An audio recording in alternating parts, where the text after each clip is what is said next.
रप चल रहा है और वो फिर से उजागर भी हो रहा है।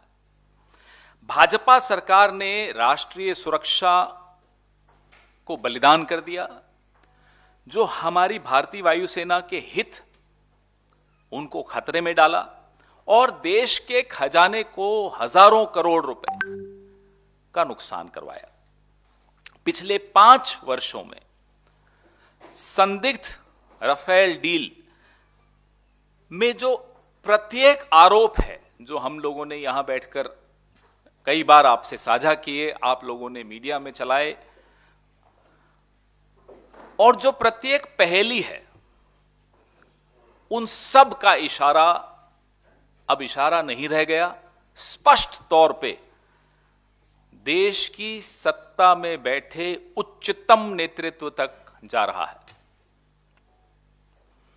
ऑपरेशन कवर अप में जो नवीनतम खुलासा है, राफेल के भ्रष्टाचार को दफनाने के लिए किस तरह मोदी सरकार ने सीबीआई और ईडी के साथ मिलकर एक साठगांठ करके कैसे इस पूरे मामले को रफा दफा करने का प्रयास किया। 4 अक्टूबर 2018 को, महत्वपूर्ण दिनांक, 4 अक्टूबर 2018 को भारतीय जनता पार्टी के 2 पूर्व मंत्री यशवंत सिन्हा, अरुण शौरी जी और एक वरिष्ठ वकील ने राफेल सौदे में बड़े पैमाने पर भ्रष्टाचार का हवाला देते हुए उस वक्त के सीबीआई के निदेशक को अपना पूरा हलफनामा, शिकायत का पुलिंदा एक फाइल सौंपी। यह हुआ 4 अक्टूबर 2018 को। दूसरा महत्वपूर्ण दिनांक 11 अक्टूबर 2018, यह खुलासा अभी कल ही हुआ है।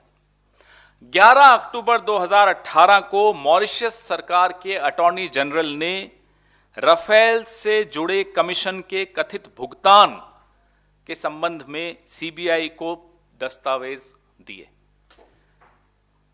11 अक्टूबर 2018 को अटॉर्नी जनरल मॉरिशस के सीबीआई को पूरा एक फाइल सौंपते हैं और 23 अक्टूबर 2018 को प्रधानमंत्री की अगुवाई वाली एक समिति सीबीआई के निदेशक आलोक वर्मा को मध्य रात्रि में तख्ता पलट करके हटा देती।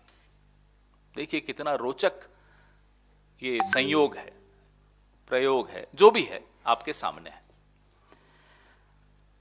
4 अक्टूबर को शिकायत होती है राफेल पे। 11 अक्टूबर को मॉरिशस के अटॉर्नी जनरल एक और फाइल देते हैं राफेल से के जो मिडिल मैन है उसके ऊपर। लेकिन 23 अक्टूबर तक कोई इंक्वायरी नहीं ऑर्डर होती। बजाय इंक्वायरी ऑर्डर होने के तख्ता पलट हो जाता है सीबीआई में। सीबीआई में आधी रात को रेड होती है, सरकार खुद रेड कर रही सीबीआई में। आलोक वर्मा को हटाया जाता है और अपने चहेते नागेश्वर राव को सीबीआई का निदेशक बना दिया जाता है। यह प्रधानमंत्री की अगुवाई वाली समिति करती है, कोई और नहीं करता। प्रधानमंत्री स्वयं यह काम कर रहे हैं। मोदी सरकार और सीबीआई ने पिछले 36 महीने में, यह तो हुआ जी 2018 तक की बात, 2018 से शुरू करिए और आज नवंबर की 9 तारीख 2021 में हम बैठे हैं, तो 36 महीने में कमीशन और भ्रष्टाचार के सबूतों पर कोई कार्रवाई क्यों नहीं की? इस मामले को क्यों दफनाया गया? मोदी सरकार ने मध्य रात्रि जो तख्ता पलट सीबीआई में करके प्रमुख को हटाया था, वो क्यों हटाया? उस निर्णय के राफेल से क्या संबंध है? राफेल घोटाला सिर्फ कोई 60-65 करोड़ रुपए के रिश्वत का घोटाला नहीं है, सिर्फ उतना ही मुद्दा नहीं है। यह इस देश का सबसे बड़ा रक्षा सौदा है और इसलिए कह रहे हैं हम सबसे बड़ा रक्षा घोटाला है। कांग्रेस और यूपीए की सरकार ने अंतर्राष्ट्रीय टेंडर के जरिए, जब वो टेंडर खुला, L1 आया, 526 करोड़ रुपए प्रति लड़ाकू विमान उसमें कीमत आई। बातचीत शुरू हुई, नेगोशिएशंस होती हैं। इतनी बड़े रक्षा सौदे में ऐसा नहीं होता कि एक रात में हो जाता है। मोदी सरकार ने क्या किया? हम तो 2014 में हार गए। मोदी सरकार ने वही राफेल लड़ाकू विमान बिना किसी टेंडर के 1670 करोड़ में खरीदा। 526 करोड़ में हमने सौदा किया, 1600 और हमने टेंडर के माध्यम से किया। 1670 करोड़ में बिना टेंडर के 36 विमान नरेंद्र मोदी जी ने लिए। ये रट गया हमको, आपको भी रट गया होगा, देश को भी अब रट गया है। और सबसे महत्वपूर्ण बात क्या है? दोनों में अंतर क्या है? यूपीए के राफेल सौदे में और मोदी के राफेल सौदे में। मैं मोदी सरकार भी नहीं कहूंगा, मोदी जी का पर्सनल राफेल सौदा था। उसमें अंतर यह है कि एक तो कीमत का अंतर मैंने आपको बता दिया, 526 करोड़ की चीज 1670 करोड़ में ली गई। दूसरा, ट्रांसफर ऑफ टेक्नोलॉजी, तकनीक का, प्रौद्योगिकी का हस्तांतरण, जो सबसे महत्वपूर्ण। और भी कई महत्वपूर्ण हमारे सौदे में मुद्दे थे, बिंदु थे, लेकिन यह बहुत महत्वपूर्ण बिंदु था कि 108 विमान 126 में से हिंदुस्तान में बनने थे। हमें टेक्नोलॉजी 526 करोड़ में ना केवल विमान मिल रहे थे, टेक्नोलॉजी भी मिल रही थी। मोदी जी के सौदे में 1670 करोड़ का विमान बिना टेक्नोलॉजी ट्रांसफर के खरीदा गया। तीसरा महत्वपूर्ण अंतर, 126 विमानों को घटाकर 36 कर दिया गया। देखिए, मैं वापस से गिना देता हूं। नंबर 1, बिना टेंडर के किया गया। नंबर 2, 526 करोड़ की चीज 1670 करोड़ में ली गई। नंबर 3, बिना ट्रांसफर ऑफ टेक्नोलॉजी, बिना तकनीक हस्तांतरण के। नंबर 4, 126 विमानों को घटाकर 36 कर दिया गया। और महत्वपूर्ण बिंदु आ रहा है, पांचवां बिंदु, जो नो करप्शन क्लॉज था कि इसमें भ्रष्टाचार या कोई मिडिलमैन या कोई इन्फ्लुएंस पेडलिंग या कोई प्रभाव डालने का प्रयास यह नहीं होना चाहिए, यह यूपीए के टेंडर में था। यह आवश्यक होता है किसी भी रक्षा सौदे में, और इतना बड़ा रक्षा सौदा। सरकार में हम भी रहे हैं, 5 रुपए की भी चीज खरीदनी हो तो टेंडर के जरिए होती है, एक प्रक्रिया के जरिए होती है। यह पांचवां सबसे महत्वपूर्ण बिंदु और सबसे महत्वपूर्ण अंतर यूपीए के राफेल सौदे में और मोदी जी के राफेल सौदे में था कि मोदी जी ने खुद आगे बढ़कर निजी तौर पर हस्तक्षेप करके, रक्षा मंत्रालय को नजरअंदाज करके, बाईपास करके यह क्लॉज हटाया। ये इतना महत्वपूर्ण बिंदु है इस आज की प्रेस वार्ता का। यह हम पहले भी बता चुके हैं, लेकिन आज ये ज्यादा महत्वपूर्ण हो जाता है कि मोदी जी ने खुद हस्तक्षेप करके नो करप्शन क्लॉज या इंटेग्रिटी क्लॉज हटाया। तो French news portal Mediapart FR ने एक और कल चौंकाने वाले खुलासे में कुछ ताजा चीजें उजागर की हैं, तथ्य उजागर किए हैं कि कैसे इस बिचौलिए सुषेण गुप्ता, जिसका नाम है, ने 2015 में भारत के रक्षा मंत्रालय से जो भारतीय वार्ता दल था, इंडियन नेगोशिएशन टीम थी, उसके गोपनीय दस्तावेज 2015 तारीख, ये भी बड़ी महत्वपूर्ण है, ये सन बड़ा महत्वपूर्ण है। इंडियन नेगोशिएशन टीम के गोपनीय दस्तावेज, जिसमें भारत की तरफ से जो कैलकुलेशन की जा रही थी कि कितने में यह लेना चाहिए, वो आंतरिक था, वो गोपनीय था, अति गोपनीय था। वह गोपनीय दस्तावेज इस सुषेण गुप्ता ने दसॉल्ट को दिए। और ऐसा नहीं है कि सरकार के पास यह जानकारी नहीं थी। ये देखिए कितना महत्वपूर्ण बात है कि सरकार के पास जानकारी हो कि ऐसा गलत हो रहा है। ना केवल सरकार ने गलत होने दिया, बल्कि उस गलत को मदद की, वो इंटीग्रिटी क्लॉज हटाकर। क्या यह सही नहीं है कि ईडी, प्रवर्तन निदेशालय ने 26 मार्च 2019 की छापेमारी में, 2019 26 मार्च को ईडी छापा मारती है सुषेण गुप्ता के ठिकानों पर, और ये तमाम गुप्त रक्षा मंत्रालय के दस्तावेज बरामद किए। और ये चार्जशीट में, किसी अन्य प्रकरण की चार्जशीट में लिखा है ईडी ने कि हमने ये तमाम दस्तावेज वहां से बरामद किए हैं। कौन से दस्तावेज थे मैं बताता हूं आपको। बेंचमार्क मूल्य दस्तावेज दिनांक 10/8/2015 किसकी सरकार थी? नरेंद्र मोदी की सरकार थी। बेंचमार्क प्राइस कि राफेल के एक एक लड़ाकू विमान का बेंचमार्किंग जो होता है प्राइस का, वो आंतरिक होता है, वो गोपनीय होता है, वो आपस में रक्षा मंत्रालय के विशेषज्ञ बैठकर तय करते हैं कि नेगोशिएशन टीम को हम ये सहायता कैसे करेंगे कि आप जब सौदा करें तो आपको ये बिंदुओं पे बात करके कीमत घटानी है और उसमें जो फीचर्स हैं वो बढ़ाने हैं। ये तो पहला डॉक्यूमेंट बरामद हुआ। मिनट्स ऑफ द मीटिंग, जो रक्षा मंत्रालय की इंडियन नेगोशिएशन टीम की चर्चाओं का रिकॉर्ड है, आपस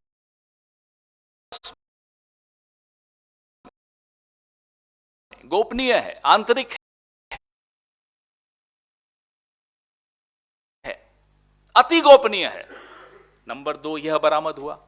कब बरामद हुआ? मैं फिर से दोहराता हूं, 26 मार्च 2019 को बरामद हुआ। आज 9 नवंबर 2021 है, मत भूलिएगा। तीसरा क्या मिला उनको?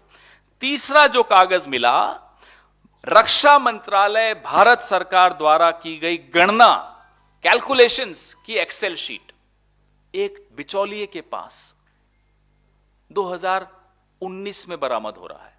मोदी जी की ईडी कर रही है 2019 और आज 2021। यूरोफाइटर जो कि दसॉल्ट का राइवल है, ने एक पत्र उस वक्त स्वर्गीय अरुण जेटली जी को लिखा था कि हम 20% डिस्काउंट देंगे बिड ऑफर पर, ओरिजिनल बिड प्राइस पर। वो कागज भी इसी रेड में, 2019 की रेड में ईडी को सुषेन गुप्ता के यहां बरामद हुआ। आज 2021 में बैठे हैं।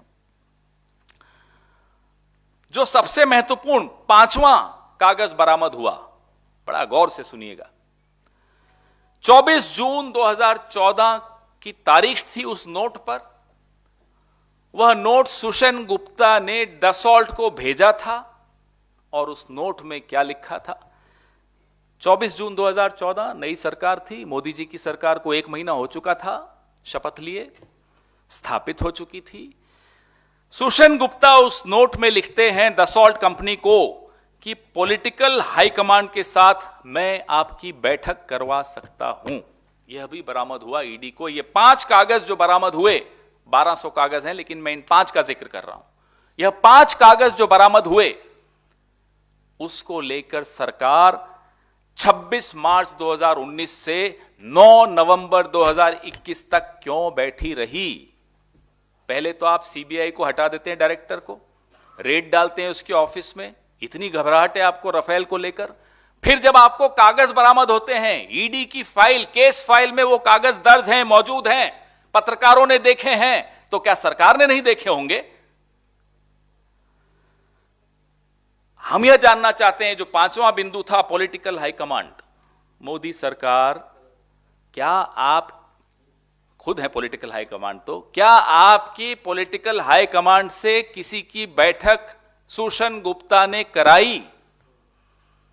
इशारे तो तमाम यही हैं कि बैठक हुई है, तभी तो ये लीपापोती हो रही है, तभी तो सीबीआई डायरेक्टर को आधी रात को हटाया जाता है, तभी तो इतने कागज बरामद होने के बाद भी कोई कार्यवाही सुषेन गुप्ता पर नहीं होती इस प्रकरण में। यह राष्ट्रीय सुरक्षा को खतरे में डालना, राष्ट्रद्रोह और आधिकारिक गोपनीयता के अधिनियम का घोर उल्लंघन है, उससे कम कुछ भी नहीं है। ईडी ने घोटाले की जांच के लिए इन सबूतों को आगे क्यों नहीं बढ़ाया? हमारा यह सवाल है आपसे। तब मोदी सरकार ने दस्तावेजों को लीक करने वाले राजनीतिक कोई व्यक्ति हो, रक्षा मंत्रालय का कोई व्यक्ति हो, कोई तो होगा जिसने लीक किया होगा। मिनट्स ऑफ द मीटिंग है, नेगोशिएशन टीम की आंतरिक कागज हैं, जो पत्र यूरोफाइटर ने अरुण जेटली जी को लिखा था, अति गोपनीय पत्र है। वो तमाम चीजें एक दलाल के पास आपको मिलती हैं और आप कोई एफआईआर नहीं करते, कोई एक्शन नहीं लेते। आप हमें बताइए, आपने क्या एक्शन लिया इन सब के खिलाफ? किसने ये गोपनीय कागज लीक किए? मोदी जी ने स्वयं हस्तक्षेप करके anti corruption, no corruption clause क्यों हटवाया?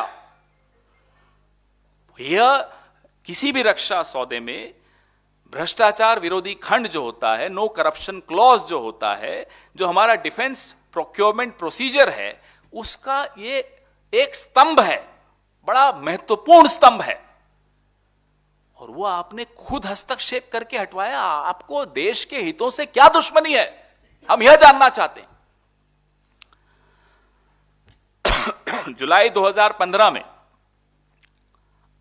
इंटर गवर्नमेंटल एग्रीमेंट, अंतर सरकारी समझौते में रक्षा मंत्रालय के जोर देने के बावजूद सितंबर 2016 में प्रधानमंत्री नरेंद्र मोदी द्वारा यह खंड हटाने की मंजूरी दी गई। यह सब आधिकारिक रिकॉर्ड का मामला है, सब कुछ सबके सामने है, कोई चीज ऐसी नहीं है जो बिना कागजों के हम बोल रहे हैं। नरेंद्र मोदी जी ने रक्षा मंत्रालय की अनुशंसा के बावजूद ये इंटेग्रिटी क्लॉज खुद हस्तक्षेप करके हटाया। क्या यही कारण है कि सीबीआई और ईडी ने 11 अक्टूबर 2018 से आज तक राफेल सौदे में भ्रष्टाचार की जांच से कन्नी काटी, आज तक इनकार करते रहे? आज जो स्थिति है देश की, हमारी सीमाएं असुरक्षित हैं, पाकिस्तान और चीन की एक धुरी बन रही है जो हमारी राष्ट्रीय सुरक्षा के लिए बहुत बड़ा खतरा है। एलएसी के पार बुनियादी ढांचे का निर्माण, नई हवाई पट्टियों का निर्माण, मिसाइल आदि जो चीन कर रहा है, वो एक गंभीर चिंता का विषय है। इस संदर्भ में हम प्रधानमंत्री जी से यह भी जानना चाहते हैं कि उन्होंने भारतीय वायुसेना से परामर्श किए बिना लड़ाकू विमानों की संख्या 126 से घटाकर 36 कैसे व क्यों की? भारत के हितों से, भारत की सुरक्षा के साथ जानबूझकर खिलवाड़ करने का आरोप हम नरेंद्र मोदी पर लगाते हैं। उन्होंने भारत में प्रौद्योगिकी हस्तांतरण, ट्रांसफर ऑफ टेक्नोलॉजी, जो एचएएल द्वारा राफेल का निर्माण होना था, उससे इनकार क्यों किया? क्यों भारत के हितों से खिलवाड़ किया? भारत के बेरोजगार नौजवानों के हितों से खिलवाड़ किया। भ्रष्टाचार विरोधी खंड को नरेंद्र मोदी ने स्वयं हस्तक्षेप करके क्यों निरस्त किया, जो कि रक्षा खरीद प्रक्रिया के अनुसार किसी भी निविदा के लिए बहुत ज्यादा आवश्यक है। राफेल घोटाले में अपनी स्वयं की भूमिका की जांच के आदेश न देकर उन्होंने सुषेण गुप्ता की पूरी सहायता की, यह हमारा तथ्यों के साथ आरोप है। तो मैं थोड़ा सा अंग्रेजी में भी बोल देता हूं, उसके बाद आपके सवालों का।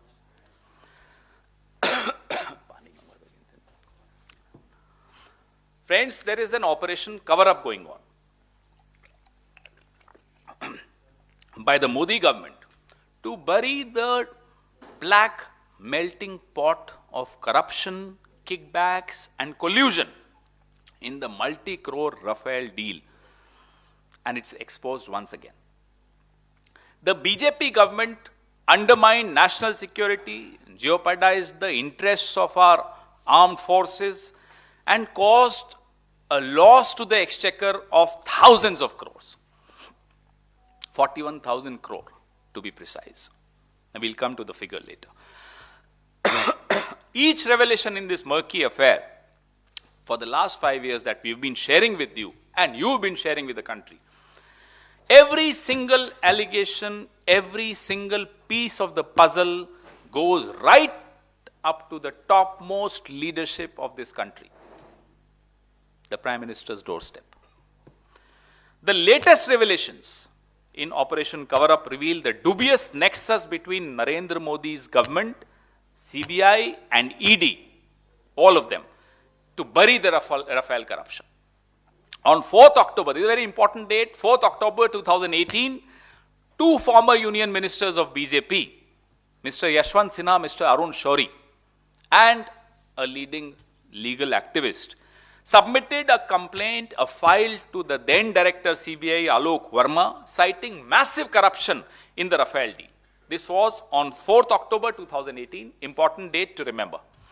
On 11th October 2018, within 10 days, 14 days, the government of Mauritius, through its Attorney General, sent another file to the same CBI director on a particular middleman regarding payment of commission connected to the Rafale deal. But what happens? What does the government do? The third important date, 23rd October 2018, the Prime Minister-led committee removes CBI Director Alok Verma in a midnight coup, conducts a raid on the CBI headquarters in Delhi, and appoints its pet officer, Mr. M. Nageshwar Rao, as the chief CBI Director. This was part of a concerted conspiracy to bury the Rafale ghost through the CBI. Why has the Modi government and the CBI not acted upon the evidence of commission and corruption for last 36 months? We are sitting 9th November 2021 today. What we are talking about is 11th October 2018. 36 months, no action, no FIR, no inquiry against this middleman called Sushen Gupta, on which we'll come later. The Rafale scam is not just a so-called 60 to 80 crore rupees commission payment. It is much more than that. It's the biggest defense deal of the country. It's the biggest defense scam of the country in the history of free India. The Congress UPA government had negotiated purchase of one Rafale fighter, including transfer of technology, mind you, for 526 crore rupees through an international bid. Dassault was L1, mind you. Then, of course, once a company gets qualified, then negotiations start on adding new features, bringing the price down. This is the way governments operate. This is the way governments procure. So, 526 crore per aircraft, 126 aircrafts, with transfer of technology, 18 aircrafts in a flyaway condition ready-made from Dassault, 108 to be manufactured in India with transfer of technology just for 526 crore. What does Mr. Modi do? I won't say Modi government because this was done personally by Mr. Modi. So why blame his government? Why blame the then Defense Minister, Mr. Parrikar? Let's focus on Mr. Modi's role. Mr. Modi goes to France, announces the off-the-shelf purchase of 36 aircrafts. How much were we getting? 126 aircrafts, because that's what the Indian Air Force wanted. Mr. Modi goes without any tender, number one, without any tender, goes and says, I'll buy 36 aircrafts. Number two, reduces the number of aircrafts from 126 to 36. 526 crore per aircraft with transfer of technology we were buying. Mr. Modi goes and buys it for 1670 crores per aircraft without transfer of technology. Number three, these are the differences between our deal and his deal. Number four, Mr. Modi personally intervenes, bypasses, overrules the defense ministry and removes the integrity clause, the no corruption clause, which is the mandatory prerequisite in any defense deal as per the defense procurement procedure. Mr. Modi's personal intervention, all this is a matter of record. No fiction, everything is a fact from the files in public domain. Four differences between the UPA Rafale deal and Mr. Modi's personal Rafale deal. HAL is out, Anil Ambani is in. This is the fifth difference. We were bringing HAL, a PSU, a Navratna company, as the offset partner. Mr. Modi goes with Anil Ambani on the same flight, changes everything. Five differences, major differences. Sixth difference, I forgot to mention it in Hindi. Sixth difference, you remove the sovereign guarantee clause. Very important. The sovereign guarantee clause, which was a part of the UPA deal, gets replaced by a letter of comfort.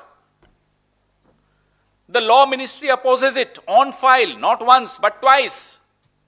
Mr. Modi intervenes, overrules, approves of whatever the French want. Now we want to ask, first we want to inform you,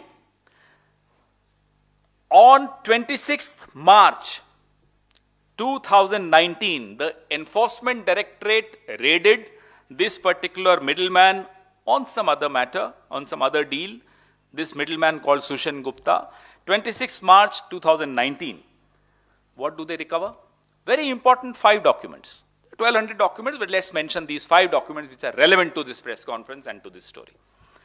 The benchmark price document dated 10th August 2015 on Rafale. What is the benchmark price document? Where the Indian negotiation team is benchmarking the price per aircraft of these 36 aircrafts which the Prime Minister went and unilaterally bought. Internal document, secret, highly confidential document of the Defense Ministry, recovered by the Enforcement Directorate in the premises of a middleman, of a defense middleman. The second document, the record of discussions by the Indian negotiation team of the Defense Ministry of India. Again, highly confidential. Any one of us found with this document will be behind bars within no time. And of course, people behind such people would also be arrested. But in this government, no FIR, no action on this matter against Sushan Gupta or against his facilitators in the government. The third document, the Excel sheet of calculations made by Defense Ministry, Government of India. Excel sheet, internal use, highly confidential, is recovered in the premises of Sushan Gupta, the middleman in Rafale. No action. Eurofighter, which is a rival company of Dassault, made a counter offer to the then Defense Minister, late Shri Arun Jaitley. A confidential letter.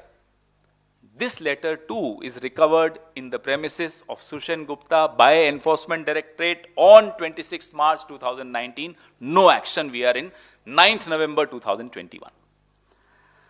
A note, very, very important note. This is the crux of the matter. A note dated 24th June 2014. Who was the Prime Minister of India on 24th June 2014? Mr. Narendra Modi. 1 month he had taken the oath, he had settled in office. 24th June 2014 dated note sent to Dassault by Sushan Gupta offering a meeting with the quote-unquote political high command. We ask you, Mr. Modi, the political high command, was this meeting held? Did this meeting take place? Because everything else points out to the fact that there was a collusion between the political high command and this middleman called Sushan Gupta. Why else would you not pursue a complaint in the CBI and remove the CBI director within days? Why else would you recover all these incriminating documents from the middleman's premises and not act on it at all? And close your eyes? Why?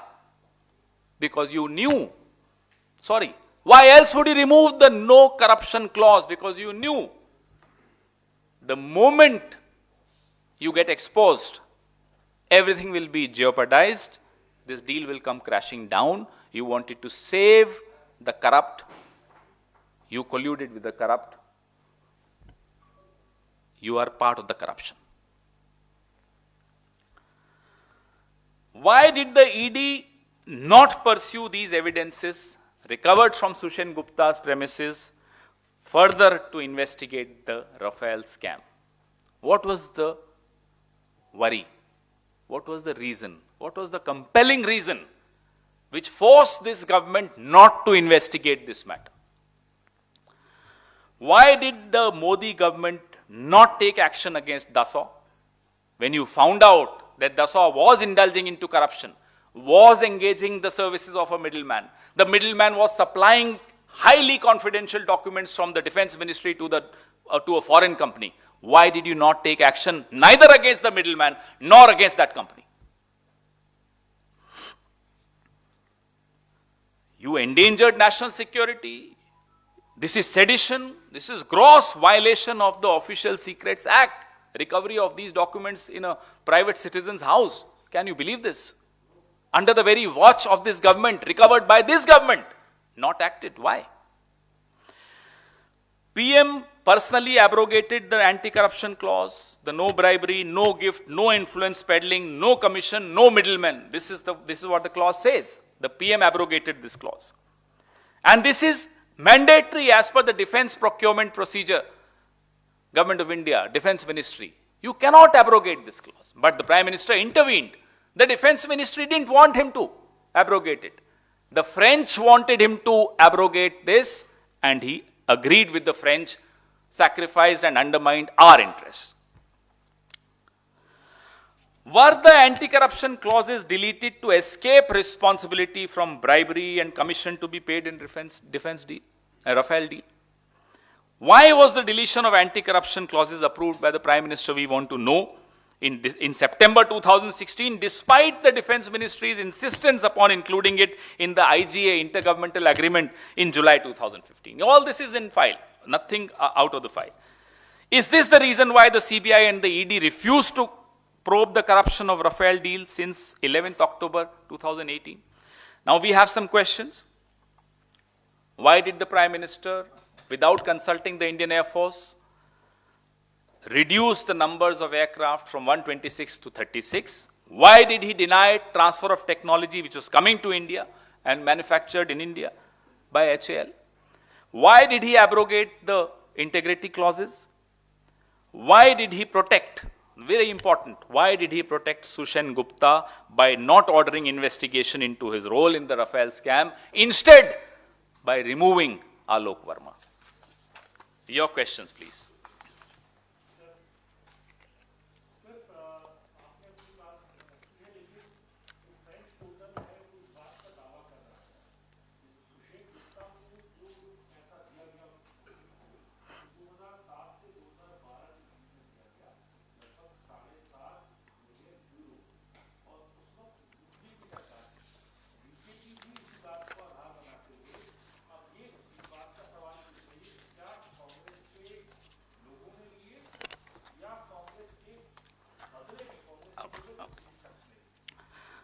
Sushan Gupta एक middleman है.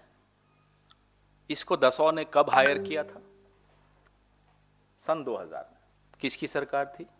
वाजपेयी जी की सरकार. मैं सिर्फ तथ्य रखूंगा, उसके बाद आप पर छोड़ता हूं, निष्कर्ष आप निकालिएगा.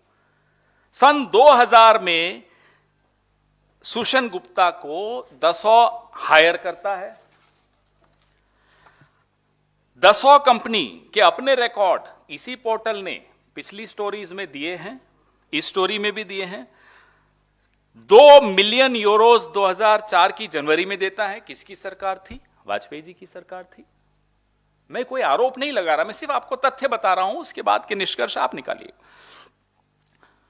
और 9 लाख यूरो 2002 के आसपास देता है. किसकी सरकार थी? वाजपेयी जी की सरकार थी. देखिए, मिडिलमैन जिसको अंग्रेजी में कहते हैं रेजिम एग्नोस्टिक होता है. किसी की भी सरकार हो, मिडिलमैन एक कंपनी ने हायर किया, वो चल रहा है, उसकी सेवाएं ली जा रही है. उस वक्त जब हमारी सरकार थी, निविदा के साथ, टेंडर के साथ निर्णय लिया जा रहा था. 526 करोड़ में एक विमान आ रहा था, ट्रांसफर ऑफ टेक्नोलॉजी हो रही थी और नो करप्शन क्लॉज था. इनके वक्त बिना निविदा के लिए जा रहा था. 526 करोड़ की चीज 1670 में ली जा रही थी और नो करप्शन क्लॉज प्रधानमंत्री नरेंद्र मोदी ने स्वयं आगे बढ़ के हटाया था. और महत्वपूर्ण तथ्य जो कहते हैं कि उस वक्त की तारीखें हैं,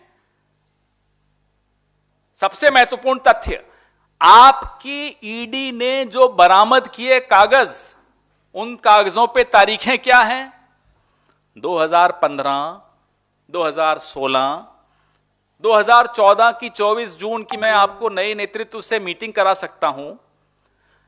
इंडियन नेगोशिएशन टीम के आंतरिक दस्तावेज, गोपनीय दस्तावेज, ये सब तो आपकी सरकार में लीक हुए. आपको मालूम है लीक हुए? आपकी ईडी के पास बरामदगी है। आपकी ईडी की केस फाइल में आज से नहीं 2019 की 26 मार्च से है। आपने क्या किया? क्यों जाने दिया? क्यों आज भी वो दसौल का दलाल है? क्यों नहीं आपने उसके खिलाफ एफआईआर की? क्यों नहीं आपने दसौल के खिलाफ एक्शन लिया? चले आए हैं तारीखें बताने। एंटी करप्शन क्लॉज आप हटाते हैं, 526 करोड़ की चीज 1670 करोड़ में आप लेते हैं, ट्रांसफर ऑफ टेक्नोलॉजी आप निरस्त कर देते हैं, बैंक गारंटी आप नहीं लेते, आरोप हम पर लगाते हैं।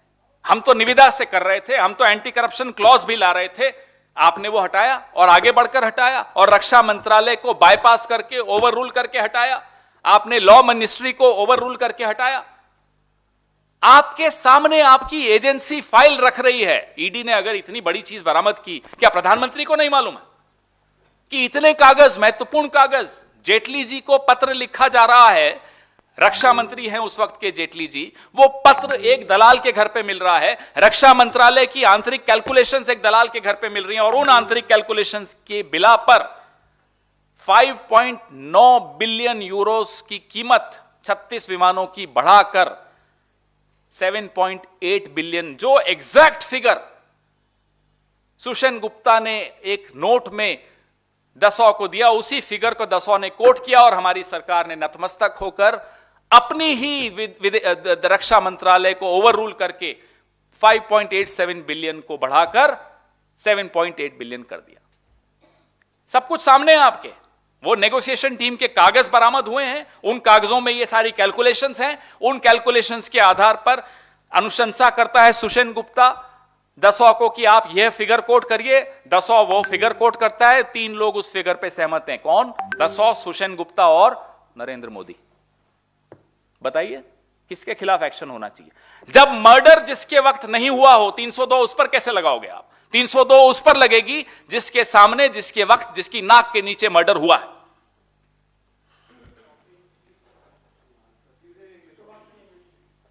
Ask me in English because I'll then lose my track.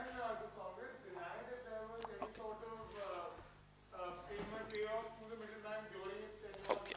I will give you some facts. Fact number 1, Sushen Gupta, the middleman, was hired by Dassault in the year 2000. Whose government was it? Mr. Atal Bihari Vajpayee. These are just facts. I am not accusing anyone of anything. I'll just give you facts. In the year 2004, January, 2 million euros were given to him. Whose government was it? Mr. Vajpayee. 900,000 euros were transferred to his company between 2002 and 4. Whose government was it? Mr. Vajpayee. All that I'm trying to say is, defense dealers, middlemen are regime agnostic. The UPA deal, let's go by circumstantial evidence. That will prove everything to you as clear as the light of the day.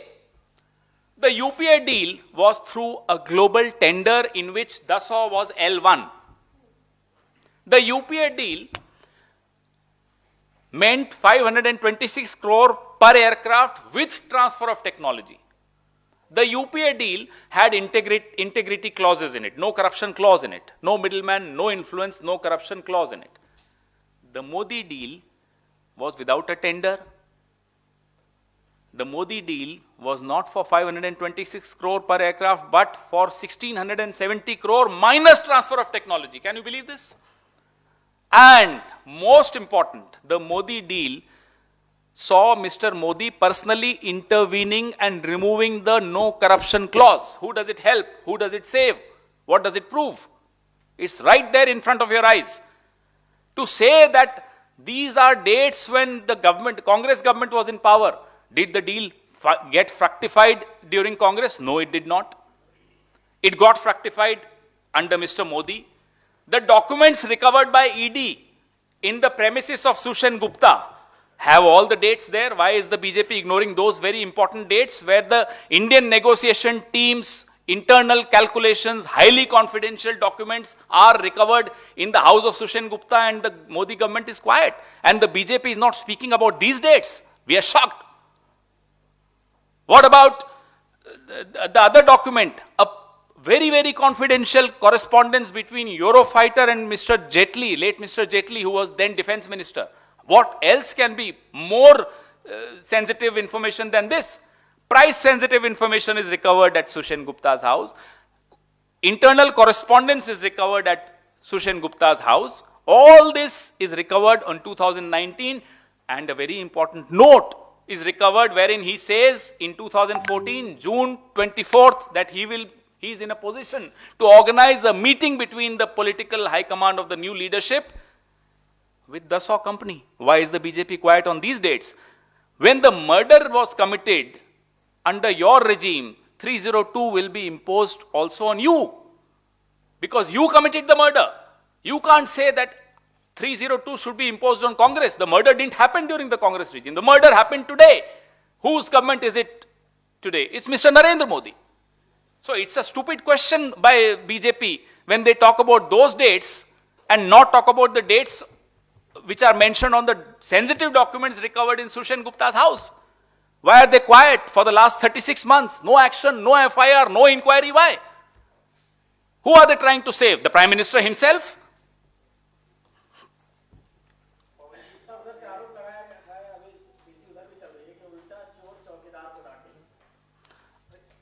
चोर और चौकीदार में अब अंतर खत्म हो गया। आज पहले भी हुआ था, आज निर्णायक तरीके से खत्म हो गया कि जब आपको सुशन गुप्ता के घर में आपकी ईडी को जो कागज बरामद हुए, वो कागज प्रधानमंत्री की तरफ इशारा करते थे, इसलिए आपने कोई एक्शन नहीं लिया। उल्टा आपने सीबीआई डायरेक्टर पर एक्शन ले लिया, उसको हटा दिया।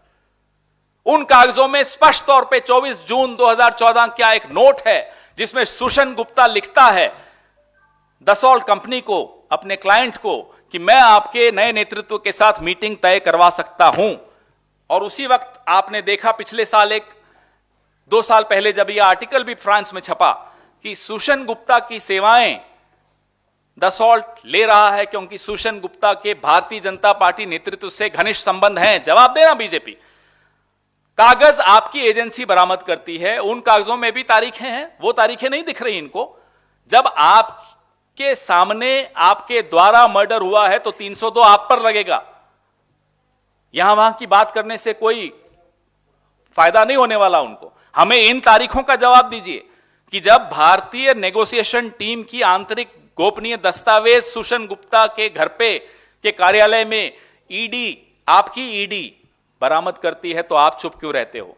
जब सीबीआई के पास अटॉर्नी जनरल मॉरिशस के ये सारे कागज देते हैं, 2018 में देते हैं, तो आप सीबीआई डायरेक्टर को हटा देते हो बजाय इसके कि उन कागजों के आधार पर कोई इंक्वायरी करते सुशन गुप्ता पर राफेल घोटाले में उनकी क्या भूमिका रही है। क्योंकि आपकी अपनी भूमिका रही है, क्योंकि नो करप्शन क्लॉज आपने हटाया है, यूपीए ने नहीं हटाया था। यूपीए तो नो करप्शन क्लॉज लेकर आई थी। यूपीए निविदा के थ्रू 526 करोड़ में एक विमान खरीद रही थी, आपने बिना निविदा के 1670 करोड़ में एक विमान का सौदा किया। इसमें ट्रांसफर ऑफ टेक्नोलॉजी भी आपने नहीं ली। बताइए किस पर आरोप ज्यादा बड़ा है? बहुत बड़ा आरोप इन पर है। हमारे वक्त तो डील नहीं हुई, आप ही तो कहते हो आप तो डील नहीं कर पाए। तो जिसके वक्त डील हुई सारे कागज उसी के खिलाफ बरामद हो रहे हैं, एक्शन तो उन्हीं पर बनेगा। लेकिन समस्या यहां यह है कि एक्शन जिन पर बनना है, एक्शन लेने वाले भी वो स्वयं है। तो मेरा कातिल ही मेरा मुंसिफ है, क्या मेरे हक में फैसला देगा?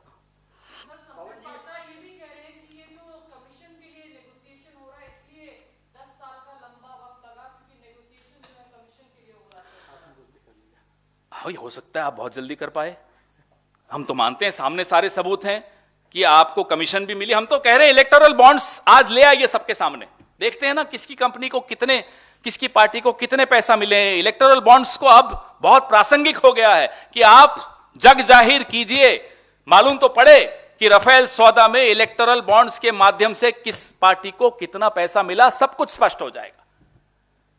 आप बिना निविदा के जाकर 36 विमान खरीद लेते हो, 526 करोड़ का विमान 1670 करोड़ में ले लेते हो, आरोप हम पर लगाते हो। आप करप्शन, नो करप्शन क्लॉज हटा देते हो, प्रधानमंत्री स्वयं आगे बढ़कर हटाते हैं, आरोप हम पर लगाते हैं। किस मुंह से आरोप लगाते हैं? आपके अपने रक्षा मंत्रालय के गोपनीय दस्तावेज आपकी अपनी एजेंसी ईडी बरामद करती है और आप चुप बैठे रहते हो। 36 महीने से आरोप हम पर लगाते हैं, किस मुंह से लगाते हैं? आप बजाय सीबीआई डायरेक्टर को यह बोलने के कि हां इंक्वायरी करो, आप सीबीआई डायरेक्टर को आधी रात को हटा देते हो, उसके कार्यालय में रेड डालते हो, आरोप हम पर लगाते हो।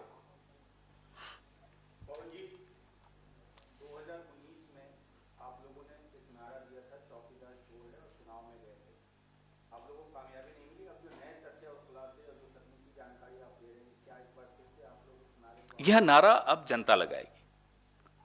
हमने नारा दिया तब भी तथ्य राहुल गांधी ने आपके समक्ष आके कई दिए। आज जो तथ्य सामने आ रहे हैं और ज्यादा मजबूती से आ रहे हैं, दिनांक सारे आपके सामने हैं। एक दलाल के घर पे बरामद सारे नोट्स हैं। मॉरिशस के अटॉर्नी जनरल ने सीबीआई को 2018 की अक्टूबर में जो कागज दिए थे 11 अक्टूबर को, वो हैं। उसके बाद आपके सामने सरकार की 36 महीने की चुप्पी है, कोई कार्रवाई नहीं की गई। ये तथ्य भी आपके सामने है। आपके सामने यह तथ्य भी है कि प्रधानमंत्री ने स्वयं हस्तक्षेप करके नो करप्शन क्लॉज हटाया। आपके सामने तथ्य यह भी है कि 526 करोड़ की चीज को बिना निविदा के 1670 करोड़ में प्रधानमंत्री ने स्वयं जाकर सौदा किया। आपके सामने यह तथ्य भी है कि रक्षा मंत्रालय और कानून मंत्रालय को बाईपास करते हुए, ओवररूल करते हुए प्रधानमंत्री जी ने फ्रांस की जो वो कंपनी जो चाहती थी उस सब पे स्वीकृति अपनी स्वयं दी। अब इन तथ्यों के बाद हमें कुछ नारे लगाने की जरूरत नहीं है, हमें कुछ कहने की जरूरत नहीं है। तथ्य ऊंची आवाज में खुद बोल रहे हैं। जनता समझ गई है कि चौकीदार वाकई चोर है।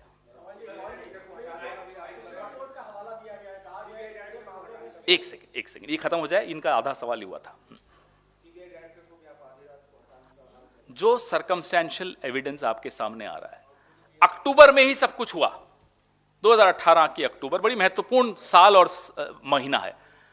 अक्टूबर में ही भारतीय जनता पार्टी के दो पूर्व मंत्री नेता यशवंत सिन्हा जी और अरुण शौरी जी सीबीआई में फाइल देते हैं, शिकायत देते हैं राफेल पर। अक्टूबर में ही attorney general of Mauritius CBI को पुलिंदा देते हैं सुषन गुप्ता के खिलाफ और कैसे राफेल में पेमेंट्स हुई उसके खिलाफ। अक्टूबर में ही आप इंक्वायरी नहीं करते, आप सीबीआई डायरेक्टर को हटा देते हो, उसके कार्यालय में रेड मारते हो, नया अपना सीबीआई डायरेक्टर बैठाते हो, मामला रफा दफा कर देते हो। दूसरी तथ्य, ईडी मार्च 26, 2019 को सुषन गुप्ता के ठिकानों पर रेड डालती है और इतने गोपनीय कागज बरामद करती है। चार्जशीट किसी और प्रकरण में है, लेकिन उस चार्जशीट में लिखती है कि रक्षा सौदों से जुड़े हुए गोपनीय कागज बरामद हुए और कागजों की मैंने फेहरिस्त आपको दी है, जिसमें एक ये नोट भी है कि हम इस नए नेतृत्व से, या 24 जून 2014 का नोट है, सुषन गुप्ता दसॉल्ट को लिखता है कि मैं आपकी नेतृत्व से मीटिंग करा सकता हूं, जिसमें इंडियन नेगोशिएशन टीम के आंतरिक गोपनीय कैलकुलेशंस हैं दसॉ के प्राइस, राफेल के प्राइस को लेकर। वो सब कुछ बरामद हुआ। 36 महीने हो गए, एक्शन नहीं ले रहे। उल्टा एक्शन सीबीआई डायरेक्टर पर लिया गया, तो बिल्कुल जाहिर है उस पर भी सवाल उठेंगे कि आपने आलोक वर्मा को आधी रात को क्यों हटाया, क्यों उसके ऑफिस पर आधी रात को रेड मारी, क्यों अपने चहेते अफसर को प्रधानमंत्री ने खुद, उनके नेतृत्व वाली समिति है जो ये निर्णय लेती है, बैठाया वहां मामले को रफा दफा करने को। रवि, आप he was asking something in पहले, तो उसके बाद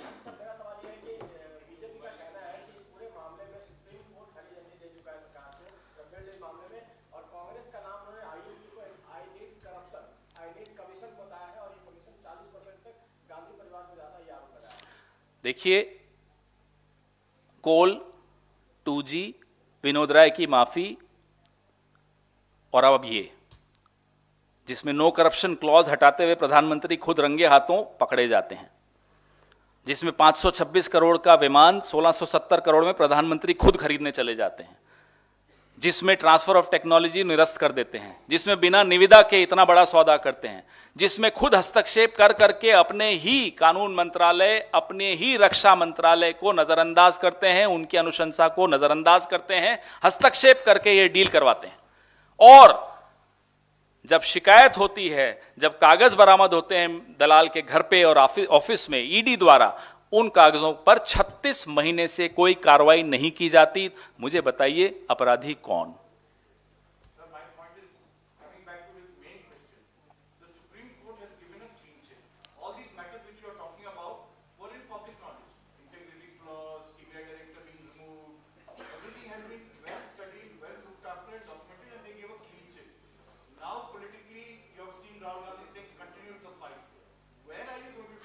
These are new facts that have come to the light. Wait, I have understood your question.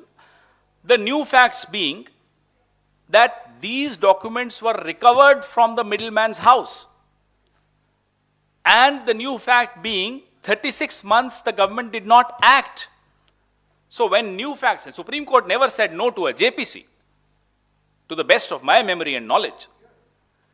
So in the light of these new facts, I don't think what the Supreme Court, Honorable Supreme Court said during that period is relevant anymore.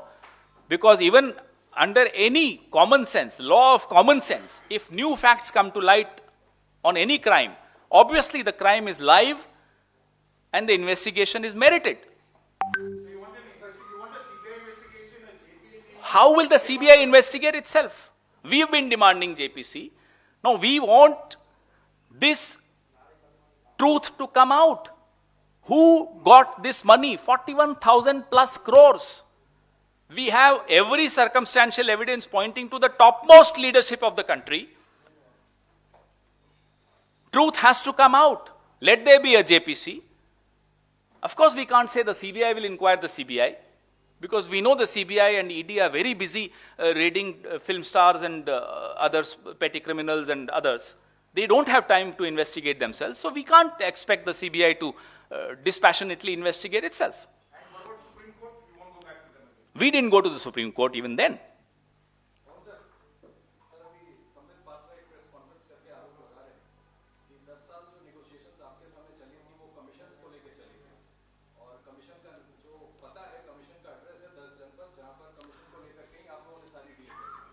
आपने बहुत जल्दी commission की सौदेबाजी कर ली, और ऐसी कर ली कि 526 करोड़ की चीज बिना टेंडर के 1670 करोड़ में खरीद ली। ऐसी वार्तालाप किया आपने प्रधानमंत्री जी ने, संबित जी पर कोई आरोप नहीं, प्रधानमंत्री जी ने स्वयं ने, न पारिकर जी पे कोई आरोप हम लगाएंगे, स्वर्गीय पारिकर जी पे, भगवान उनकी आत्मा को शांति दे। उन्होंने तो संघर्ष किया था कि डिफेंस प्रोक्योरमेंट प्रोसीजर फॉलो किया जाए। किसने ओवर रूल किया? प्रधानमंत्री जी ने। तो संबित जी सही बोल रहे हैं कि इन्होंने बहुत जल्दी पैसा आए। हम तो मांग करते हैं इलेक्टोरल बॉन्ड्स को सार्वजनिक किया जाए, मालूम पड़ जाएगा किस कंपनी ने इनको कितना पैसा दिया। ये सुषेण गुप्ता ने दिया, उसकी कंपनियों ने दिया, किसी और कंपनी ने दिया। इतनी जल्दी आपने बिना टेंडर के 526 करोड़ की चीज 1670 में कर ली, ट्रांसफर ऑफ टेक्नोलॉजी नहीं, और सबसे महत्वपूर्ण, प्रधानमंत्री जी ने खुद हस्तक्षेप करके इंटीग्रिटी क्लॉज हटाया। इसका जवाब मांगिए ना, इसका भी जवाब मांगिए कि ईडी ने जो बरामद किए कागज, उसमें तो सीधा सीधा भारतीय जनता पार्टी के नेतृत्व पर सीधा सीधा सवाल उठता है कि सुषेण गुप्ता 24 जून 2014 को कहता है डसॉल्ट को कि मैं आपकी बैठक